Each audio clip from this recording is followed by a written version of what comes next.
Ahora sí parece que sí, nos volvió la imagen. Algo muy raro pasó. No entendemos muy bien qué pudo haber sido. Les pido mil disculpas. Probablemente vamos a poder editar de nuevo esto. Pero ya tenemos en línea a nuestro invitado del día de hoy.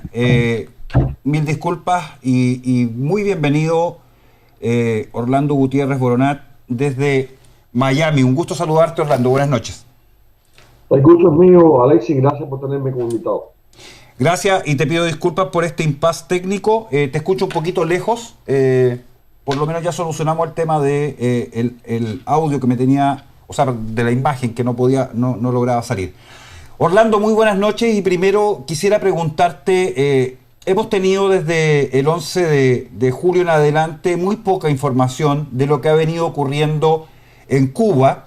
He logrado tener algunas informaciones de última hora y quisiera comenzar entonces con lo que me parece sumamente relevante desde el punto de vista interno, que es esta noticia, la tienes ahí, 5 generales muertos en Cuba en los últimos 10 días.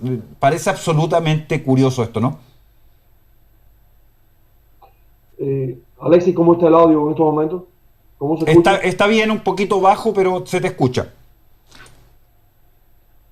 Ah, bueno, el 11 de julio comenzó esta rebelión nacional del pueblo de Cuba. El régimen ha reprimido con gran violencia, con gran fuerza. Hasta hace 2 o 3 días aún hemos estado recibiendo reportes de algunas protestas en diferentes partes de Cuba. Lo más importante es el estado de conciencia que ha alcanzado el pueblo. De una parte a otra de la isla ha sido consistente el grito de no al comunismo, de abajo la dictadura, de patria y vida, de libertad. Así que esta protesta está motivada por el deseo de los cubanos de vivir en unidad y en libertad en su nación, en su país. Son protestas sin precedentes en la historia moderna de Cuba. Tomaron lugar en unos 45 ciudades y pueblos, en un régimen que es muy controlado, un estado policíaco donde el Estado intenta seguir al ser humano en cada aspecto de su vida. Este levantamiento se ha dado a pesar de este sistema represivo y lo ha abrumado. El pueblo de Cuba está bajo una represión intensa ahora. El régimen ha utilizado fundamentalmente las llamadas brigadas especiales Buenas Negras, que son unidades especiales anti-insurrección que han sido entrenadas por la Policía Armada del régimen comunista chino.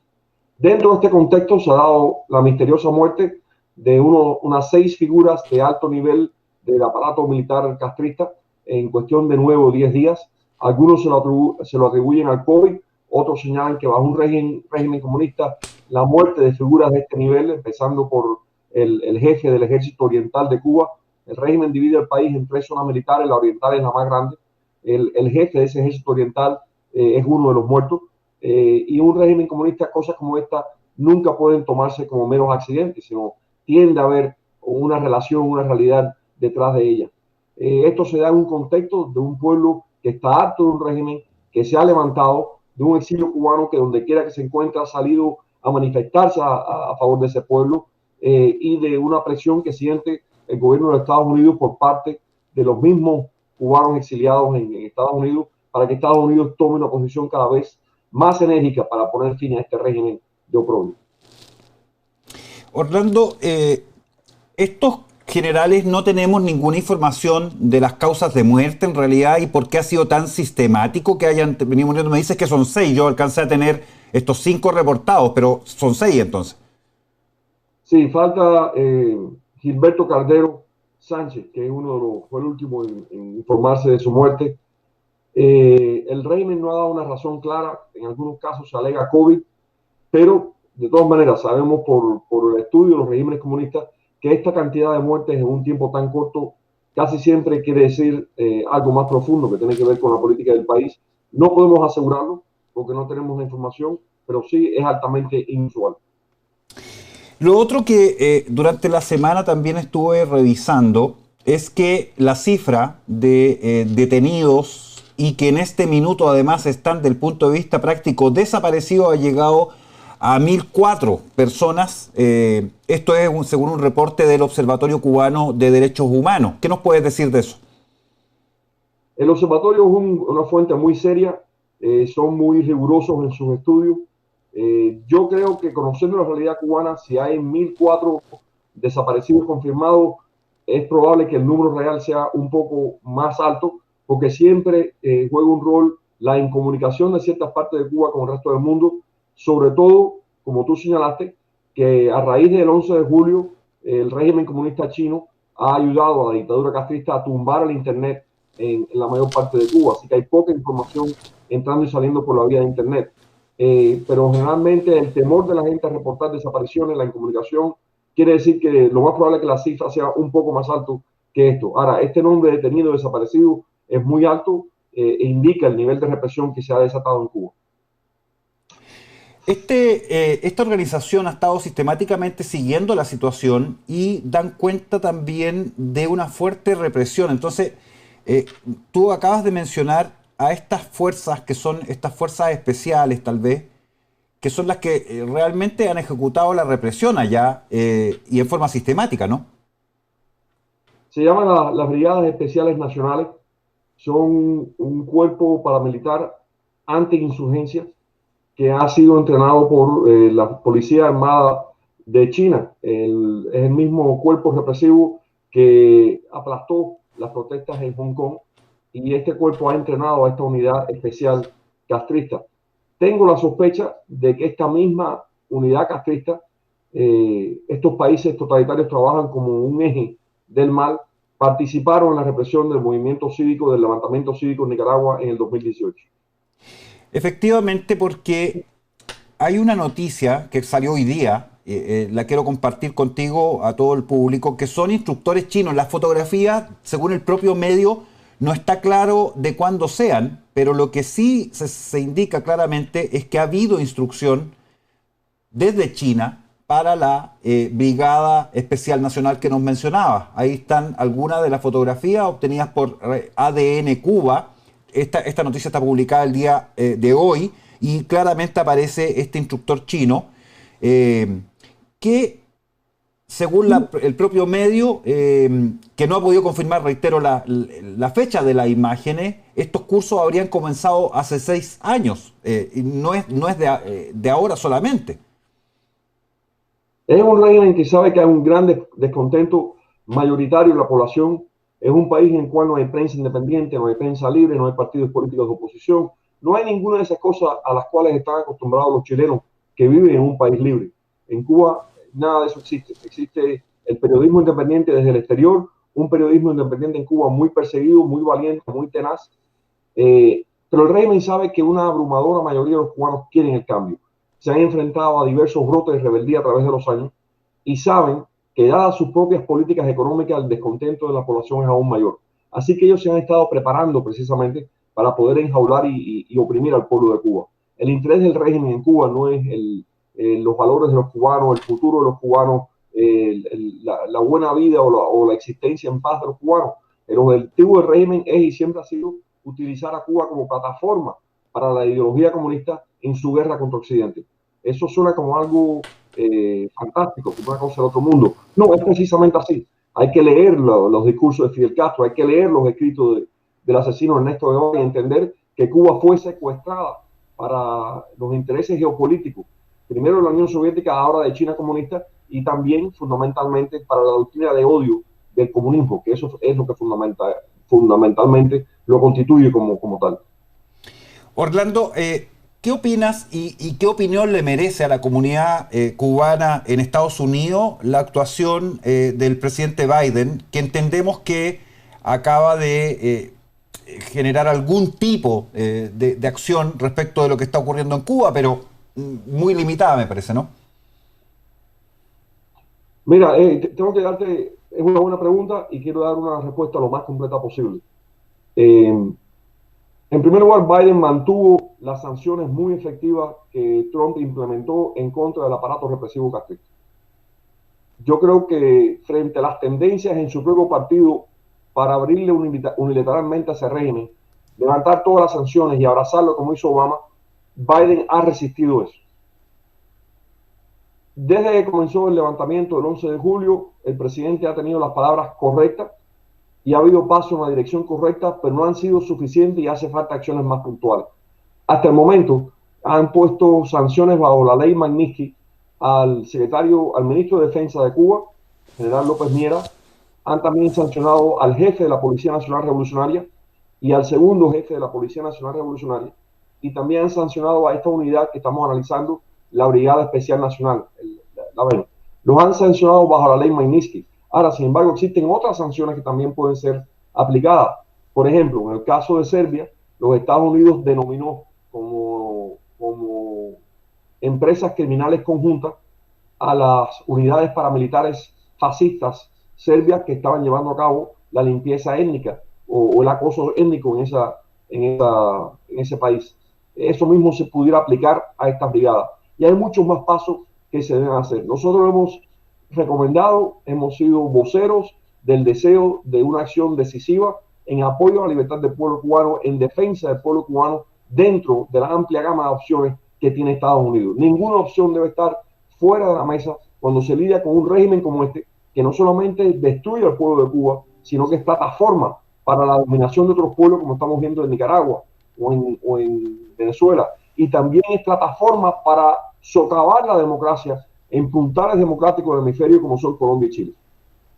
Efectivamente, yo creo que ahí está el punto más importante, porque no se limita lo que está pasando en Cuba, y por eso a nuestros telespectadores de Chile, que habitualmente les interesa mucho lo que está pasando en el país, por supuesto, les explicamos que la situación de lo que está ocurriendo en Chile está directamente ligada con lo que está pasando también en Cuba, porque es Cuba la que está detrás de lo que ha venido ocurriendo en todo el continente, Orlando, ¿no?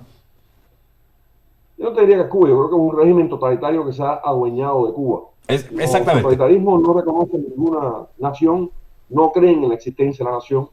Sus categorías siempre son supranacionales, ficticias, para justificar la permanencia en el poder de una élite corrupta, pero sobre todo de una ideología profundamente diabólica. Entonces corrijo y me refiero específicamente al régimen de los Castro que siguen el poder en Cuba, porque a eso me refería, no al pueblo cubano, que sé que no tiene nada que ver con lo que ha venido ocurriendo, pero sí a la inteligencia cubana que está detrás realmente de lo que ha venido pasando en todo nuestro continente, y esto en Chile, en lo que está ocurriendo. Es interesante, me gustaría un poco, muy breve, tu mirada de la situación en Perú. Mira, primero te quería decir, Alexis, Chile y Colombia son objetivos históricos de la inteligencia comunista y de la expansión comunista en el hemisferio. Eso lo podemos demostrar objetivamente, igual que lo era Venezuela. Y han ido logrando su objetivo, han ido dominando, socavando esas naciones que eran objetivos históricos del comunismo internacional, porque así hay que decirle, en todas sus manifestaciones. En el caso del Perú estamos muy preocupados por lo que estamos viendo de las características de este gobierno del presidente Castillo. Todo el que a estas alturas, Alexis, aún simpatice y defienda y promueva a lo que existe en Cuba, ustedes pueden estar seguros que no va a traerle el bien a ningún pueblo propio. El que defiende lo que ocurre en Cuba, con todo lo que se sabe de Cuba hoy en día, lo que va a traer a su país es miseria, es dolor y es atraso. De eso pueden estar seguros. Lamentablemente ha sido lenta la América Latina en entender la tragedia de Cuba. Quizás porque estamos en el Caribe y estamos muy lejos del resto del hemisferio. Pero la economía cubana era una de las más prósperas y más exitosas en todo el hemisferio en 1959, con una clase media y un nivel de educación y un nivel de higiene que era admirado. El castrismo no inventó nada de eso. Lo que hizo fue secuestrarlo. Si puede ocurrir en Cuba, que era una sociedad, sobre todo en La Habana, bastante modernizada, con un sentido de identidad propio muy fuerte, con una serie de valores logrados del trabajo y del cultivo de la tierra que le habían dado al país un verdadero potencial de desarrollo, puede ocurrir en cualquier país latinoamericano. De eso tenemos que estar conscientes. El totalitarismo es una especie de virus ideológico que va infectando a los países, a cierto sector de las élites, y acaba convirtiendo a las naciones en campos de concentración gigantescos. Y esa es, mi querida Cuba, una cárcel inmensa. Y te agradezco, Alexis, porque uno de los primeros periodistas que sacó al aire lo que estaba pasando en Cuba el 11 de julio fuiste tú. Recuerdo aquella entrevista que tuvimos contigo los primeros días, las primeras horas, fue muy importante, y te agradezco porque por primera vez vemos que se está rompiendo el bloqueo de información sobre Cuba. Hay manifestaciones, he visto muchas manifestaciones en Chile, en diferentes países. Por fin veo órganos de centro izquierda cuestionando lo que pasa en Cuba. Hemos iniciado un diálogo muy importante con la comunidad afroamericana en Estados Unidos, que ha visto las protestas y ha dicho, aquí hay algo que no va con lo que nos han dicho los ideólogos. Y hemos entablado un diálogo con esa comunidad que para mí se mantiene y va a ser muy, muy fructífero. Así que otra victoria del levantamiento del pueblo cubano ha sido que se ha comenzado a derrumbar ese castillo de mentiras que se había erigido alrededor de Cuba. Disculpa lo que me haya extendido. No, excelente. Y de hecho te comento que ayer mismo hubo una nueva protesta frente a la embajada, más una marcha hacia la sede de la ONU, básicamente, CEPAL en Chile. Y están participando no tan solo cubanos, sino también venezolanos y, por supuesto, muchísimos chilenos que están apoyando la lucha por la libertad en Cuba. Así que hemos seguido bastante de cerca lo que ha ido desarrollándose allá. Y te quiero preguntar entonces, ¿cómo ves lo que pueda ocurrir en el contexto de las próximas semanas, meses? ¿Va a tener efectivamente alguna probabilidad este levantamiento popular en Cuba de poner en jaque al régimen? El régimen está en jaque. El 11 de julio marca un hito en la historia de Cuba. El pueblo se levantó contra ese régimen. Hay un video que lamentablemente no te lo envié justo antes, que es muy interesante, donde ves a miles de cubanos enfrentados sin armas a las brigadas especiales estas, y los cubanos están gritando, oye, comunismo o no, oye, comunismo o no. Es impresionante ver a un pueblo levantarse así. Yo no me gusta hacer pronósticos a largo alcance. Me gusta estudiar las raíces del presente. Yo lo que observo es una tremenda toma de conciencia, la expresión de una toma de conciencia a lo largo y ancho de la isla de Cuba. A lo largo y ancho de ese país en el cual la comunicación y el transporte son tan difíciles de una población a otra, vemos un pueblo que casi uniformemente y libremente está diciendo no al comunismo. Asimismo, con esas palabras, no al comunismo. Abajo la dictadura, libertad, libertad, libertad y patria y vida, que se ha convertido en la consigna, la frase unitaria de este levantamiento. Eso lo estamos viendo, hemos visto a personas ya envejecidas, ancianas, marchando con jóvenes y diciendo Cuba es del pueblo. Eso en Cuba tiene un significado muy importante, Alexis, porque en Cuba se le enseña a la población que Cuba es la revolución, que Cuba es el Partido Comunista, que Cuba es Fidel. Cuando alguien dice Cuba es el pueblo, está diciendo no, esta nación es nuestra, no le pertenece a una ideología. Generalmente estas tomas de conciencia así son irreversibles. Lo que yo creo es que el pueblo va a ir buscando nuevas y más efectivas formas de resistencia hasta que logre la libertad. Sobre todo porque hay un elemento joven, intelectual, formado bajo este régimen, que no cree en el régimen, que no cree en su ideología, que no cree en su consigna, que está al frente del movimiento en diferentes partes de Cuba. Esta consistencia en los movimientos sociales cubanos, que ha sido un país de largas luchas por la libertad, significa que el pueblo no se va a rendir y el régimen no va a entregar el poder, va a seguir reprimiendo.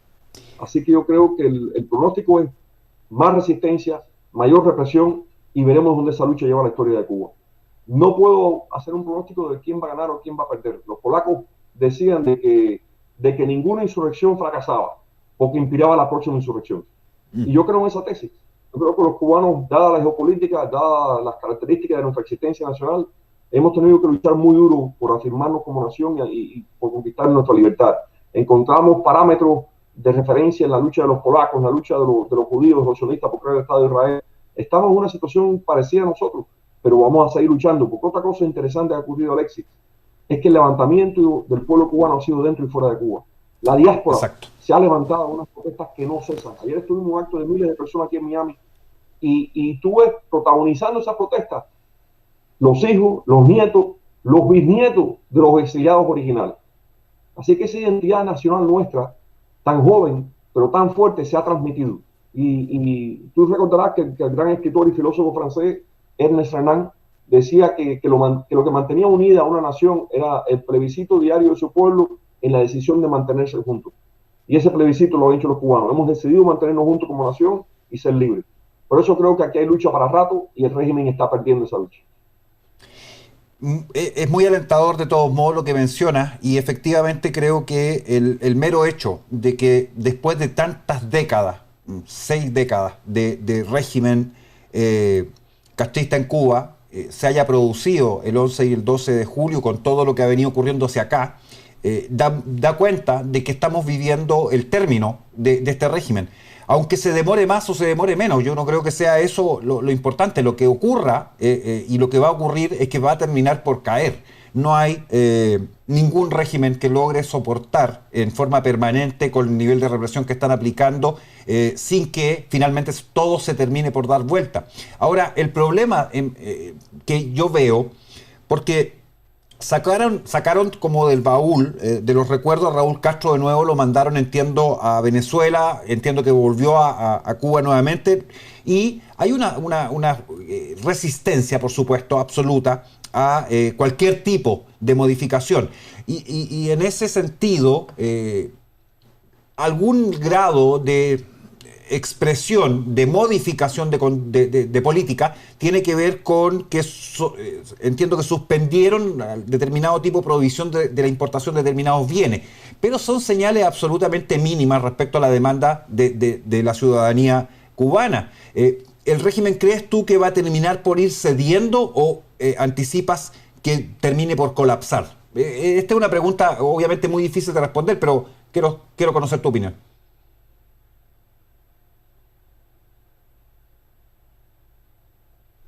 Ahora perdimos tu audio, Orlando. Sí, yo no estoy seguro de que Raúl Castro llegó a irse de Cuba.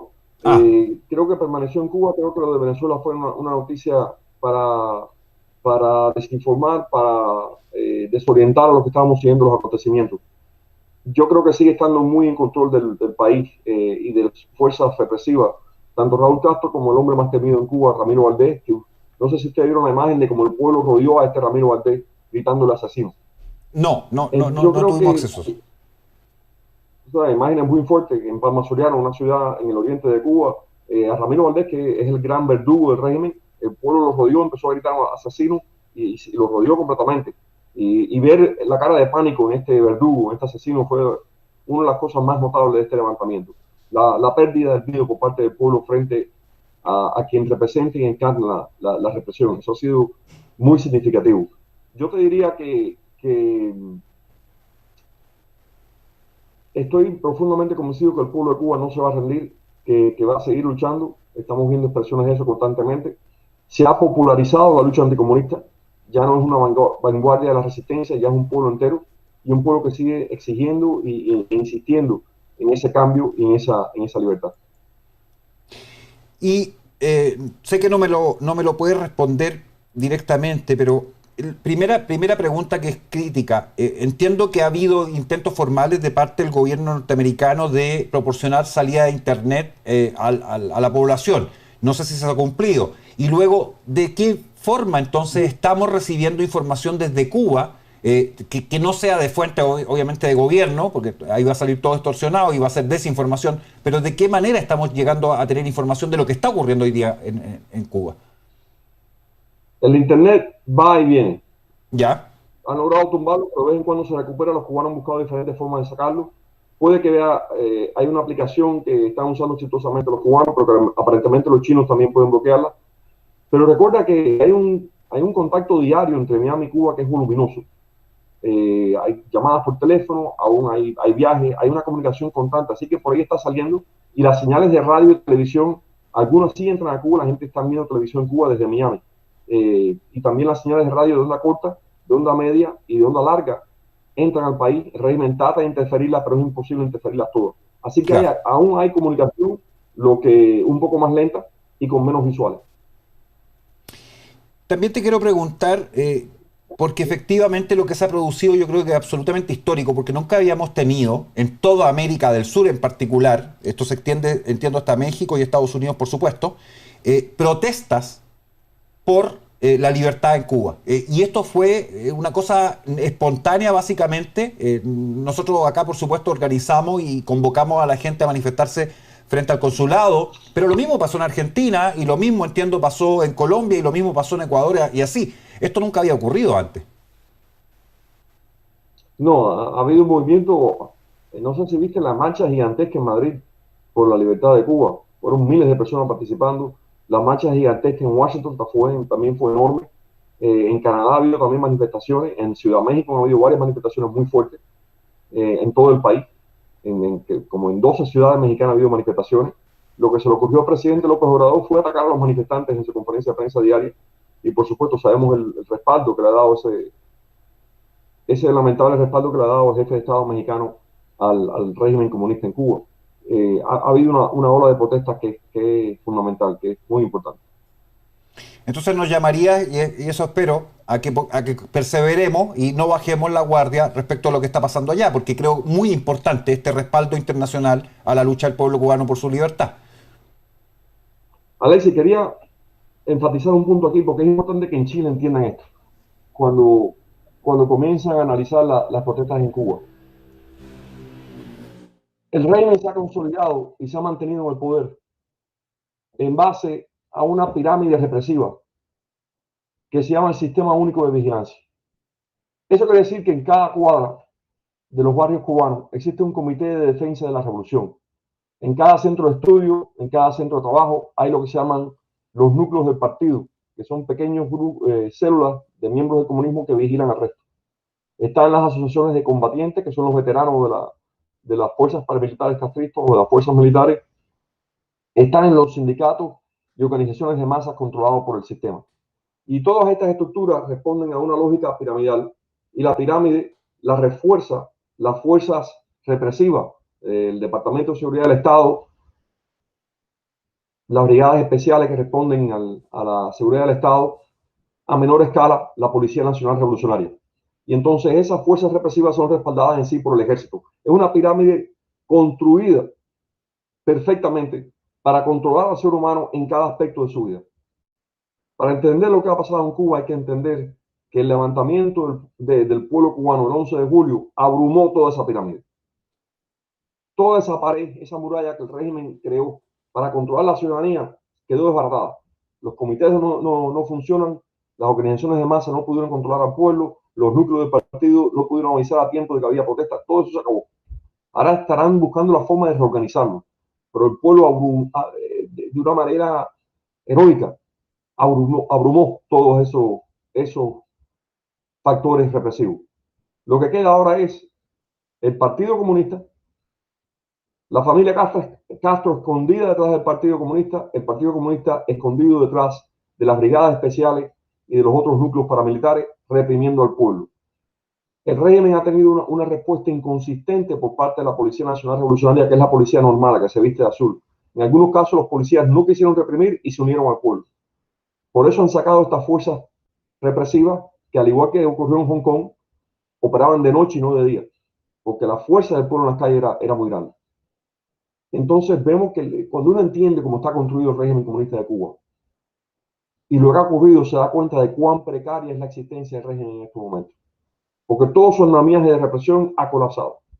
¿Por qué colapsó el andamiaje de represión? Porque un sistema como ese requiere miles de informantes. Y la fuerza de movilización de esos informantes por mucho tiempo, en los 60, en los 70, era la ideología. Creían en Fidel Castro, creían en el comunismo de manera fanática. Eso ya no existe en Cuba. Ya la gente sabe que es una mentira, que es una gran corrupción. Entonces lo que mantiene una red de informantes así funcionando es el dinero, es los recursos. Las sanciones bien aplicadas y bien mantenidas por parte de Estados Unidos han secado, han sido fundamentales en impedir que le lleguen recursos al aparato militar represivo. Y el colapso del sistema represivo es porque hay un colapso de informantes, porque no hay con qué darles acceso y con qué financiarlo. Hay que entender esta mecánica. Y porque nosotros pedimos lo que pedimos y actuamos como actuamos, porque sabemos lo que estamos enfrentados. Entonces es un régimen comunista que ya no puede contar bien con sus informantes, que está dudoso de su policía, que su sistema represivo, ellos le dicen sistema único de vigilancia, no está bien estructurado y no está respondiendo como debe. Están muy nerviosos. Saben que ha habido un cambio oceánico en la sociedad cubana. Por eso cuando tú me dices cuándo termina el régimen, yo no sé cuándo termina, pero sé que es un momento decisivo, porque lo que les tomó 62 años construir colapsó en cuestión de días.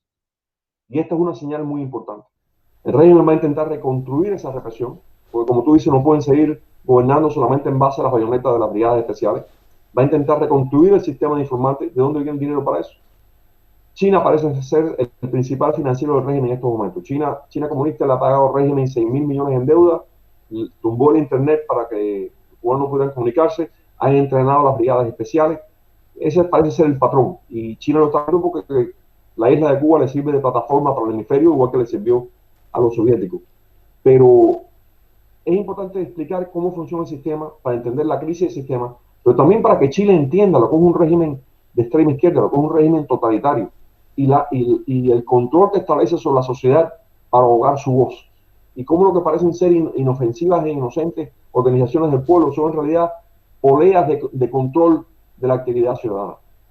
Y una señal de que el virus está atacando al cuerpo de la nación es cuando empiezan a formar estos grupos de control. En el momento que un peruano o un chileno vea eso, es el momento de saber que el comunismo ha llegado al país. Porque así es como funciona en cada lugar que llegan. Porque esto es un sistema represivo que como tú has explicado muy bien en tus escritos y en tu charla, lleva muchos años de diseño. Se remonta a la Ucrania rusa, después al trabajo de la KGB, después al trabajo de la Gestapo, todo esto integrado dinámicamente en una rueda de supresión del ser humano. Y eso es lo que tenemos en Cuba. Este panorama que se presenta es complejo y particularmente por lo que tú estás planteando, porque efectivamente cuando se forman estos comités a nivel de barrio y tienen los informantes, etcétera, en el fondo se trata de un sistema represivo hasta el nivel familiar incluso. El ejemplo de niños denunciando a sus padres en la Unión Soviética es un ejemplo reiterado. Y cuando termina colapsando, el problema que queda, y es un problema grave, es que la gente sabe quiénes son los informantes. Eso es una cosa de rigor. Y vienen las persecuciones. Entonces hay todo un temor de lado y lado, ¿no? Y ahí hay un problema mayor. Excelente punto, Alexi. Hay un video que está circulando que es muy interesante porque en Santiago de Cuba, que es la segunda ciudad de importancia en Cuba, eh, la segunda de mayor población, históricamente tiene una connotación muy importante. Hay un video en una barbería en Santiago de Cuba, que entra un hombre a pelarse y el barbero le dice, no te voy a pelar porque eres un chivato, eres un informante. Los cubanos le dicen chivato al informante. No te pelo. Y el hombre dice, ¿cómo que no vas a pelar? ¿Tú te atreves a no pelar? Me dice, no te pelo. Y el resto de los barberos lo apoyan y el hombre no puede pelarse en la barbería. Eso hubiera sido una cosa imposible Exacto. en Cuba antes del 11 de julio. Pero ha cambiado, ya el pueblo recuperó la confianza entre sí. Y eso que tú has escrito es un paso fundamental en entender lo que ha pasado en Cuba. Por cierto, los regímenes comunistas, como tú también has explicado en tus presentaciones, han aprendido a montar insurgencia usando el mismo modelo que después va a ser el modelo represivo, utilizando estas células sociales para ir secuestrando las energías en dirección de un cambio, pero en realidad es para crear una dictadura. Bueno, en Chile estamos en pleno curso del proceso y tú sabes, porque sigues el país.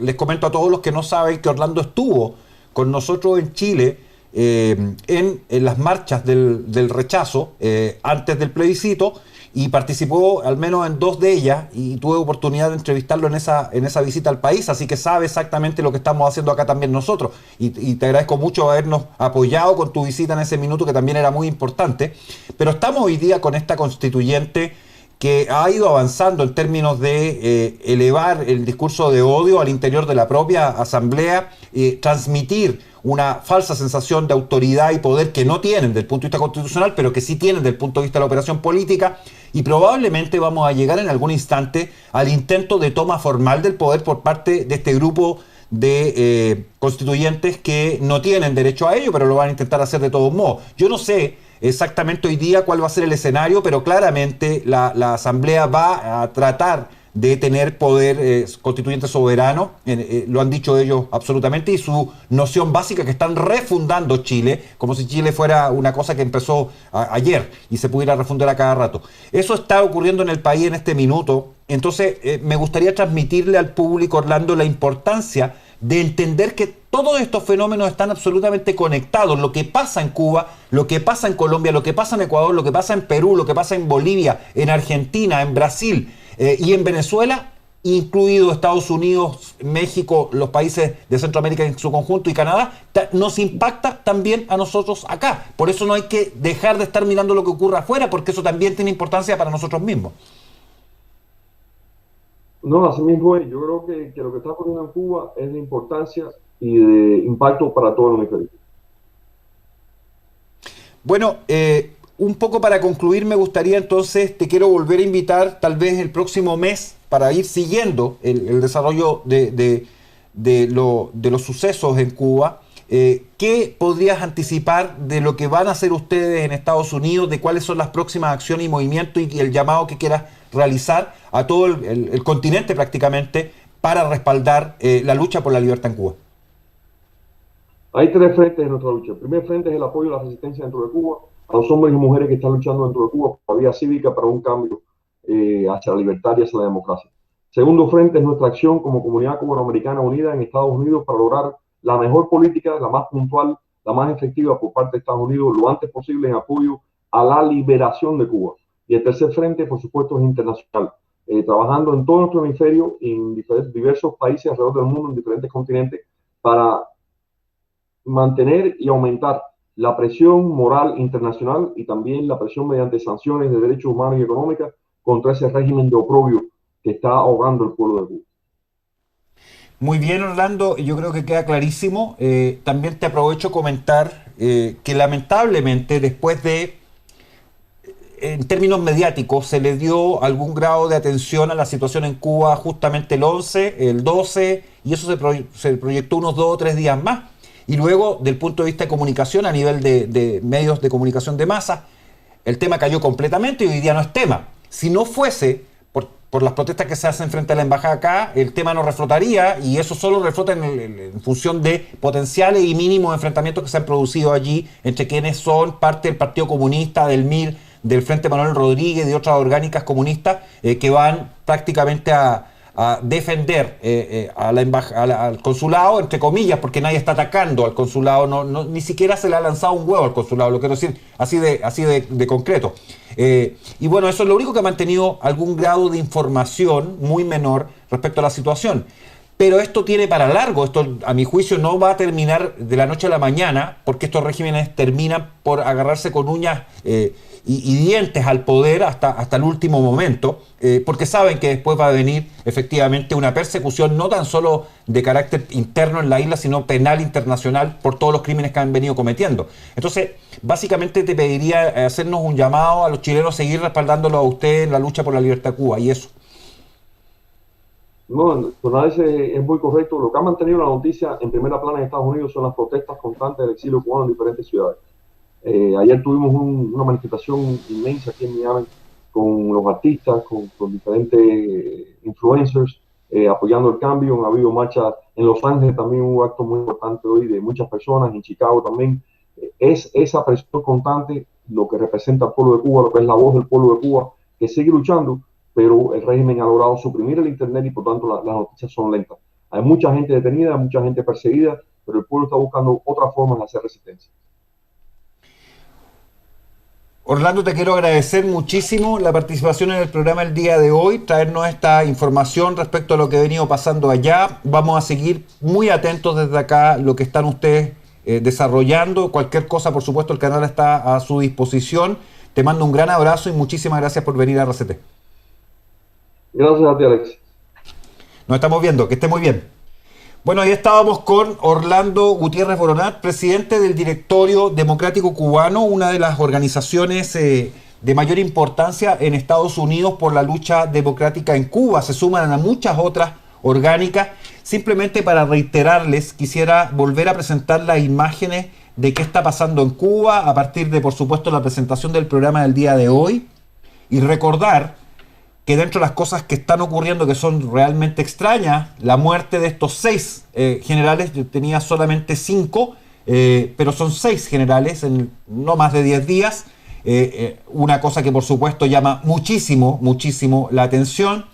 Recordarles que a la fecha hay alrededor de 1.004, quizás más, porque estas son cifras que por supuesto se tienen que actualizar, detenidos y desaparecidos desde el punto de vista que no se sabe su paradero en la isla, que hay una represión sistemática desde el punto de vista del régimen, con estas fuerzas especiales básicamente que salen de noche a reprimir, porque no se deja que haya ni siquiera grabaciones de lo que ha estado ocurriendo, y de mucha preocupación la presencia ya acreditada de instructores chinos justamente de esta Brigada Especial Nacional, instructores que han venido también actuando en Hong Kong y otras partes en Asia. Entonces se trata de una cosa coordinada, y China, por supuesto, muy presente detrás de lo que está pasando allí, sin dejar de mencionar la presencia china en Argentina, con una base de comunicaciones a la altura de Lonquimay por Chile, y por supuesto en Chile, pues, porque acabamos de asistir durante la semana a este debate público respecto de que China se habría adjudicado, se va a adjudicar o se adjudicó la realización de los pasaportes y la cédula de identidad nacionales, ¿Qué tienen que hacer los chinos con la información de cada uno de los ciudadanos del país? Y salen con la idiotez, como siempre, de venir a decirnos que ahora van a salir más baratos. Si ya durante los últimos 4 o 5 años han venido cobrando una salvajada por el tema de los pasaportes, y ahora la compensación para que los chinos lo hagan es que ahora nos va a salir más barato. O sea, en el fondo, tratando de pasar gato por liebre sin dimensionar el real impacto de que una potencia extranjera tenga acceso a la base de datos de la totalidad de la población chilena. De más está de mencionar el control que tienen ya sobre parte de la producción de litio nacional, el control sobre la principal compañía eléctrica del país, el control sobre carreteras que se le han sido concesionadas, y así suma y sigue. China presenta además también en Colombia, se adjudicó la construcción del metro de Bogotá, y en todo el continente, en Bolivia, dueños de la mayor mina del país, en Ecuador, por supuesto, también presente, y así. Hay que tener mucho cuidado, y particularmente le voy a decir a la clase política de derecha chilena, económica, que hace negocios feliz con los chinos y jamás los critica, porque por supuesto son los negocios primero y el interés nacional y cualquier otra consideración en forma secundaria. China es una dictadura totalitaria. Y bueno, en Chile, la gente que habla de democracia y la gente que se lava la boca de derecha, hablando de democracia en el Congreso, son los mismos y los primeros que están dispuestos a hacer negocios siempre con los chinos. Y jamás los critican y jamás le ponen coto a este tipo de cosas. Me parece absolutamente impresentable para el país entregar la base de datos de todos los ciudadanos, de todos nosotros, en poder de esa dictadura totalitaria china. Eso no se puede permitir, absolutamente no. Con esto nos vamos a un intermedio, volvemos un instante más, y a la vuelta les tengo una sorpresa porque tenemos un tremendo invitado que ustedes ya conocen porque ha venido al canal antes. Los dejo con 2 videos de RCT para ustedes. Este que me lo han pedido mucho y el otro que es nuestro intermedio más habitual. Volvemos un instante más, no se vaya de nuestra sintonía.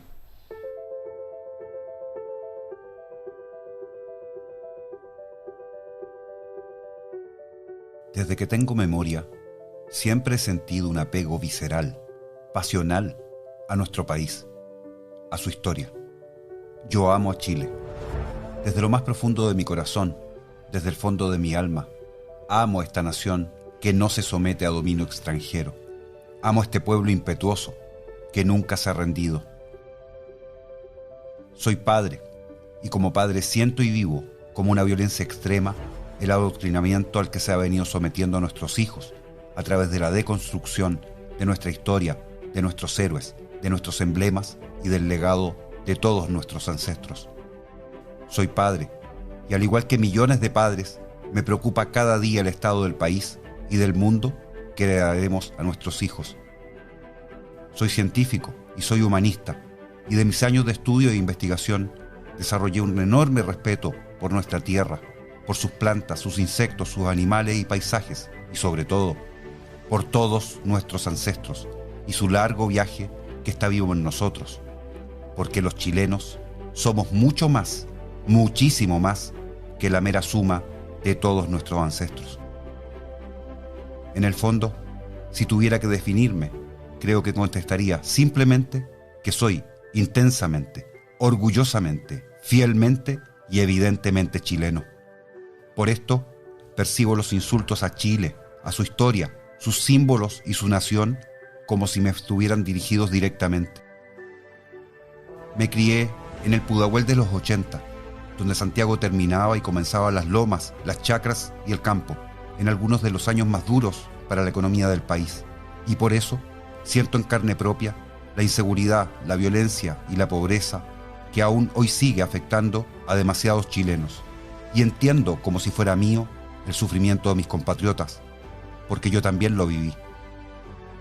La decisión que tomen en las próximas elecciones presidenciales será crucial, fundamental. Se trata realmente de elegir un modelo de civilización. Se trata de elegir entre la patria o el caos. Pueden continuar con quienes les han mentido, les han fallado, han traicionado, engañado al pueblo y destruido a Chile, o bien volver a poner a Chile en orden.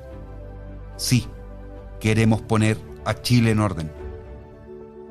Sí, queremos que los chilenos puedan vivir libres en un Chile unido e independiente.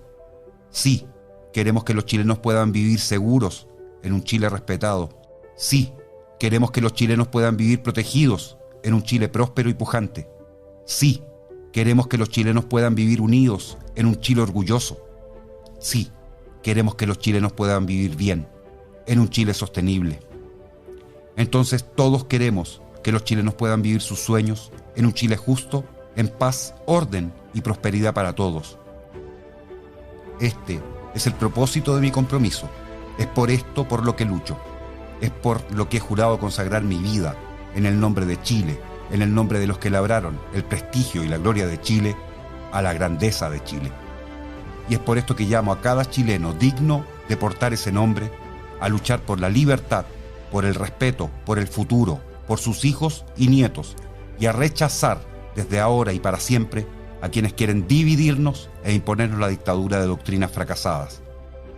Los llamo a luchar en nombre de ustedes, en el nombre de la nación chilena.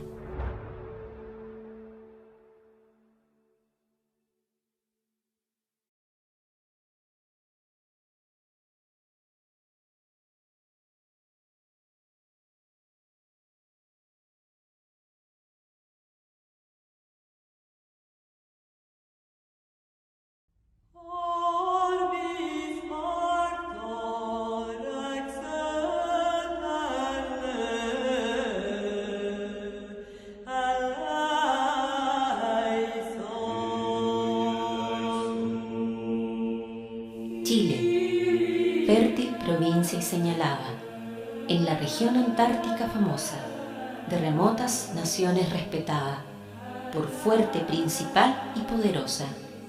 La gente que produce es tan granada, tan soberbia, gallarda y belicosa, que no ha sido por rey jamás regida, ni extranjero dominio sometida.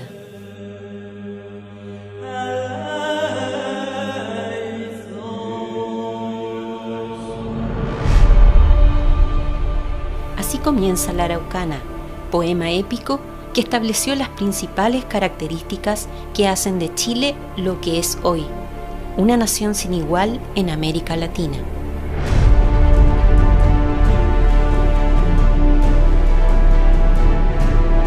Una tierra orgullosa y desafiante para sus habitantes, demarcada entre el soplo árido del desierto y el hielo eterno de los glaciares, que apoya su espalda en una imponente y majestuosa cordillera, esculpida con el fuego de sus volcanes, que abre sus brazos en forma de valles y quebradas a las azules aguas del Pacífico. Chile,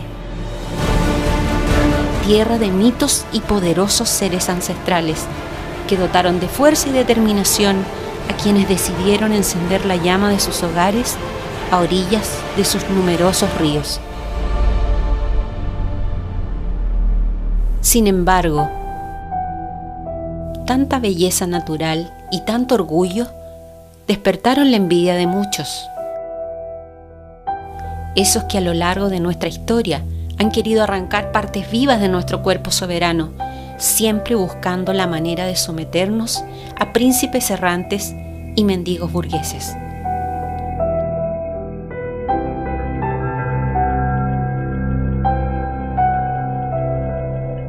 Esas amenazas no siempre se presentan ante nuestras puertas de frente y desafiantes. Surgen traicioneras en el seno de la nación. Son larvadas en hijos de esta tierra que sucumben a una corrupción moral para ser utilizados por fuerzas más allá de su entendimiento, que los encandilan y enceguecen con el brillo falso de promesas frívolas y estériles, por ese perverso amor a la riqueza superflua que solo es de este mundo.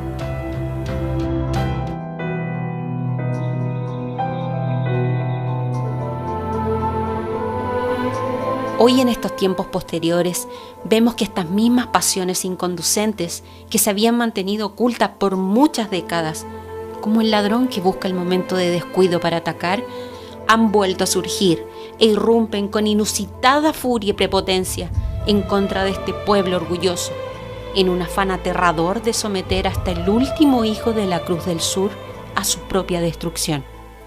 Antes, mucho antes, Nos vimos expuestos a este poder destructor, pero cada vez que se manifestó, despertó el temple de un pueblo indomable, que ha rechazado una y otra vez a este demiurgo soberbio y codicioso, embustero y falaz. Hoy nos enfrentamos al más furioso de sus ataques. Para ello ha convocado a todos sus generales y pretende con este asalto final someter de una vez a la nación más orgullosa de esta tierra. Es por esto que una vez más debemos blandir la espada, lustrar los escudos y cerrar las filas para defender a nuestras familias y a nuestra tierra.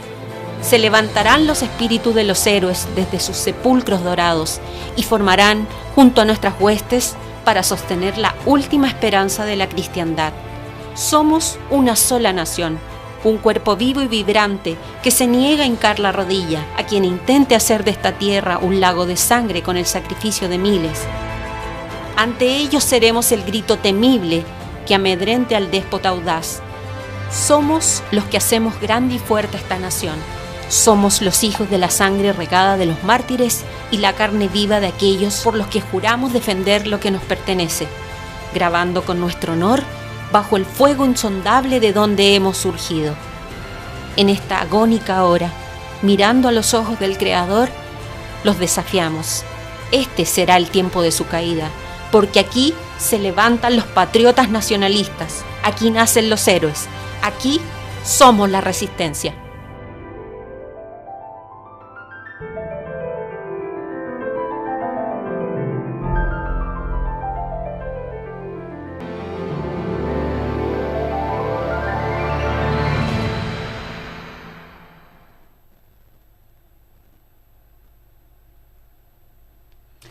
Regresamos a Análisis Semanal. Muchísimas gracias a los 1.300 telespectadores que ya están con nosotros. Realmente nos sentimos profundamente honrados por esta enorme audiencia que nos sigue todos los días domingos y también los jueves. Les pido disculpas el día jueves pasado porque no pudimos hacer programa. La verdad hemos tenido muchísimo trabajo. Estamos muy concentrados en desarrollar el Comando Nacional del Rechazo Salida. Y les quiero comentar una buena noticia al respecto, a la espera de nuestro invitado que ya está por llegar, porque después de un mes de trabajo muy intenso, se logró conformar a nivel ya del nivel nacional este comando, que son equipos de trabajo formales, funcionales, que se van a hacer cargo de desarrollar todo el trabajo necesario para que tengamos una organización absolutamente de carácter nacional hasta el nivel comunal, a agosto del próximo año. Bueno, este mes, en la fecha que se había previsto, el día de ayer, se terminó de conformar el Comando Nacional. Tiene más de 100 personas trabajando, profesionales, que han desarrollado una labor sumamente intensa. Quiero mandarle un abrazo y un saludo a todos ellos. Son gente que le está dedicando muchísimo tiempo a llevar adelante esta orgánica nacional.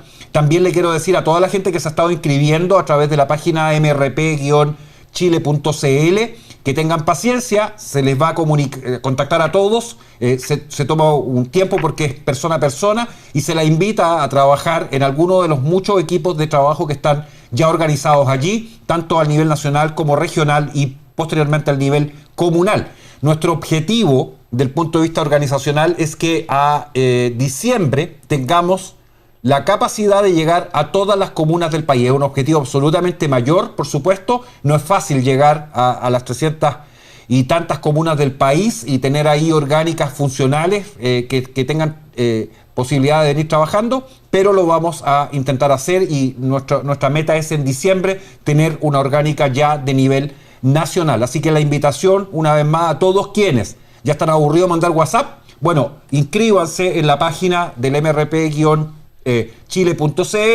y van a integrarse a equipos de trabajo formales, funcionales en distintas áreas. Hay muchas cosas que hacer para poder venir trabajando desde ahora en lo que va a ocurrir en agosto. Así entendemos hasta ahora, de eso vamos a hablar en un momento más, del próximo año con el plebiscito de salida. Vamos a darle la bienvenida a continuación a nuestro invitado, porque me habían dicho por qué habíamos dedicado el programa a Cuba. Y no, la verdad, claro, teníamos a nuestro invitado, a Orlando Gutiérrez Boronat, de Cuba, pero también queremos hablar de lo que está pasando en Chile. Y por eso quiero darle una muy cordial bienvenida a un amigo del canal y amigo personal también, que ha venido desarrollando una muy fuerte labor también en el área de formación politológica, no tan solo junto a nosotros, sino también en otros canales amigos, como Pensando la Nación. Y es un gusto para mí recibir a José Luis Uribe Fritz. José Luis, muy buenas noches, bienvenidos a RCT. Hola. Un saludo para todas las personas que nos escuchan.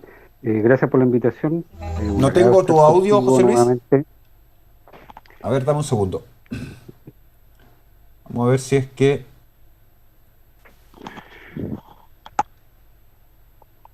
¿Aló? ¿Me escuchas? Dame un segundito, por favor. Sí tengo tu audio, soy yo el que no había hecho lo que tengo que hacer.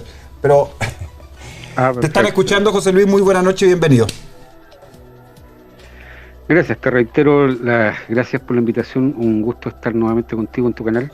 Un saludo a todas las personas que te siguen y a las personas que están ahí en el chat. Con mucho gusto, José Luis, y quisiera partir porque hoy día, en la semana me hiciste llegar un texto muy breve, pero muy, muy contundente respecto a esta falsa apariencia de disputa al interior del Partido Comunista y el Frente Amplio, a partir de lo que pasó en parte en la Constituyente, pero también en términos de lo que viene en las parlamentarias y otras cosas más. Y me gustaría partir con ese análisis que me hiciste llegar. Claro, mira, yo creo que en esta etapa en lo que debemos enfocarnos precisamente en la base de lo que yo te comenté, un breve análisis, que es el pensamiento estratégico. Lo ideológico en Chile ya está cerrado, está absolutamente cerrado. Y como siempre he dicho, ya se hizo la revolución cultural, que fue la que propagó las categorías ideológicas en la sociedad, se hizo la revolución social, que creó un nuevo ordenamiento social y moral de acuerdo a esas categorías ideológicas que se transmitieron por la cultura, y ahora estamos en la revolución política, que es la etapa de cierre. Entonces, en la etapa de cierre del proceso tienen que entrar a la segunda parte del bloque histórico. Lo que se llama bloque histórico es la conjunción de todas las fuerzas de izquierdas, en donde no hay ninguna fisura, donde no hay ninguna disidencia, donde no hay ningún desviacionista que permita que el bloque histórico cierre el proceso revolucionario. Así fue concebido por Gramsci y así fue implementado en la primera etapa, en los 30 años, que duró este proceso de de creación de poder. Durante 30 años se creó el poder y este bloque histórico fue absolutamente monolítico. Se dividieron tareas porque el proceso de renovación ideológica implica que se asuman categorías de otras corrientes como el anarquismo, la socialdemocracia, etcétera, pero en función de una cosmovisión, no de un proyecto político, y eso ya todo está cerrado, todo se cumplió. Ese bloque histórico que creó poder y que llevó a la creación formal de estos conglomerados que ahora están disputándose y centrando toda su acción en lograr la unidad para pasar a la siguiente etapa de este bloque histórico, que es la conquista del poder, pero en lo político formal, es decir, concentrarse en la toma del Senado y la presidencia de la República. Entonces lo que están haciendo es lograr esta unidad. Ya están conversando, porque aquí, esto es lo más importante, no necesitan disidencias, no necesitan gente que se desvíe del proyecto político de cierre del proceso revolucionario, que es la conquista del poder. No hay que olvidarse que todo esto obedece a una estrategia. Se llegó a la instauración de la Convención Constitucional como cierre del proceso. Por lo tanto, el fin de la convención constituyente no es redactar una constitución, es asumir el poder total en nuestro país. Y ese poder total va a ser asumido por quien va a la vanguardia ideológica dentro de todo este conglomerado de izquierda. Entonces, haciendo un resumen, quien está en la calle y controla toda la logística operacional, que es la guerrilla urbana, que es la que presiona a la constituyente, es el Partido Comunista. Ellos tienen la experiencia, tienen los combatientes urbanos, tienen los cuadros, y por lo tanto ellos controlan la calle. sin olvidar que hay una injerencia extranjera, por supuesto, que es sumamente importante, pero quien está a la vanguardia para tomar el control político es el Frente Amplio, porque ahí están los ideólogos, ahí está el núcleo más duro ideológico. Ya, si uno compara el programa de Jadwe con el programa de Boric, el programa de Boric es sumamente avanzado, es extremo. Ambos coinciden, si uno hace la lectura entre Boric, Jadwe y lo que ha estado pidiendo la constituyente, hay un acuerdo total. Usan el mismo lenguaje, tienen los mismos objetivos políticos, etcétera. Pero Boric va mucho más adelante, porque el Frente Amplio es el núcleo ideológico que va a ser él va a ser el encargado de crear un gobierno. El Partido Comunista en estos momentos no lo puede hacer. Primero porque están quemados históricamente y eso lo reconocieron hace mucho tiempo. No hay que olvidar que, por ejemplo, para entender a cómo se llega a esto, en el año 83 el Partido Socialista estaba en Francia, el Partido Comunista estaba en Alemania. Francia con Italia fueron el núcleo ideológico del proceso de renovación ideológica de Europa. El eurocomunismo fue la base del eurocomunismo. ¿Ya? Entonces, en el año 83, el Partido Socialista se declara a sí mismo como un sujeto cultural inserto en el complejo mundo de la sociedad civil. Esa es la declaración principal de su razón de ser del Partido Socialista. En el año 83, el Partido Comunista estaba en la Operación Retorno. Estaba la vía armada al poder a Concho. Y ahí se divide después el frente en el autónomo y el histórico, porque están esas disputas internas. Ellos fueron los últimos que se acoplaron a todo el proceso de renovación ideológica. Y si uno analiza el programa de Jadwe y el programa de Boric, ahí está plasmada esa diferencia. El programa de Boric es absolutamente más avanzado. Entonces ellos tienen las herramientas ideológicas, tienen los cuerpos ideológicos profesionales para asumir el poder en Chile, para copar todo. El Partido Comunista no. El Partido Comunista está encargado de la calle, de la militarización y de la subversión. Y está el otro sector, que es la lista del pueblo. Que en la lista del pueblo también hay elementos de distintas corrientes ideológicas, ¿ya? Pero ahí prima lo que es sociedad civil, prima ahí lo que es los movimientos ideológicos que son el sustento social de respaldo de un gobierno neomarxista, porque ese respaldo no lo va a dar el Partido Comunista, lo va a dar la lista del pueblo, porque en la lista del pueblo están todos los movimientos sociales y todas las categorías ideológicas que están desarrolladas en el programa de Boric, y no así en el programa de Jadwe. Entonces, la lista del pueblo, que tiene feminismo, animalismo, ecologismo, veganismo, tiene cientiencia, creo que es el término correcto, que es los sentimientos de los animales, que es la decantación del animalismo. En el programa de Boric está el aniquilamiento total de Chile, está la disolución político-administrativa de Chile. En el programa de Boric se da autonomía a los territorios, entendiéndose las regiones y las provincias a nivel internacional. O sea, la soberanía de Chile, la unidad política de Chile se termina ahí. De hecho, en el lenguaje que usa Boric, Chile no existe como Estado, ni como nación, ni como país. En el programa de Jadwe también están los territorios, exacto, está todo está todo la política de género, el enfoque de género, etcétera. Pero Boric está muchísimo más avanzado, más radical. Los territorios, es decir, las provincias y las regiones, tienen autonomía incluso para firmar tratados internacionales. O sea, es una cosa, pero ahí está. Y ahora, se explica que ahí esté el desmembramiento total de Chile porque está lo más avanzado ideológicamente del proceso de renovación del marxismo. Pero además está la Agenda 2030 completa. ¿Ya?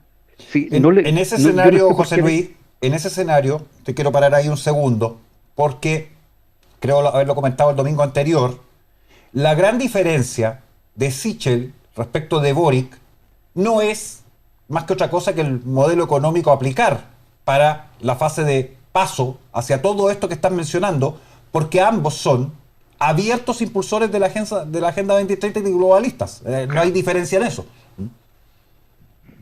Claro, porque si falla una vía, está la otra vía, con sus matices, como diría Lenin, pero con los objetivos estratégicos completos. Y no olvidemos que los 4 objetivos estratégicos del marxismo son, primero, la aniquilación de Dios, de toda religión y todo sentimiento espiritual que pueda tener el hombre. La inmanencia completa de la vida. No hay un más allá, no hay nada espiritual, no hay espíritu, no hay alma. Hay una vida enfocada solamente en lo terrenal. Segundo, la aniquilación y la destrucción de todos los estados-naciones y todo sentimiento patrio.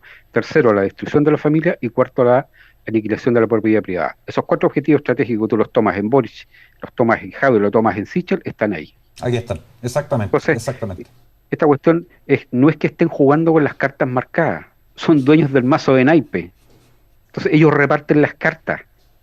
Entonces no es aquí como decíamos antes que las cartas están jugando con cartas marcadas. No, si ellos son dueños del naipe y reparten las cartas a quien se le antoja. Entonces quien haga una jugada siempre van a ganar.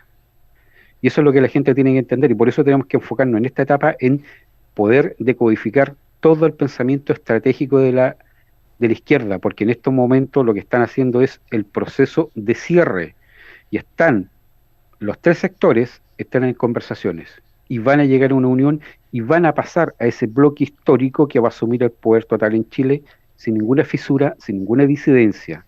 Se van a arreglar. Por supuesto que por ahí y por allá tiene que salir algún combo, y ya salió, porque son humanos. Y hay odios entre medio, hay resentimiento, los que se quedaron acá en Chile con los que estuvieron en el exilio dorado, que volvieron con pensiones para su hijo, salud para su hijo, y los que están acá. Y esos que están acá, que son los que dieron la pelea en la calle, quieren lo mismo. Y de hecho eso está asegurado en los programas. Tú lees el programa de Jadwe, el programa de Boric, lo que ha dicho la constituyente es lo mismo. Van a rescatar la memoria de esta etapa, tal cual como fue la resistencia que hubo durante el gobierno militar.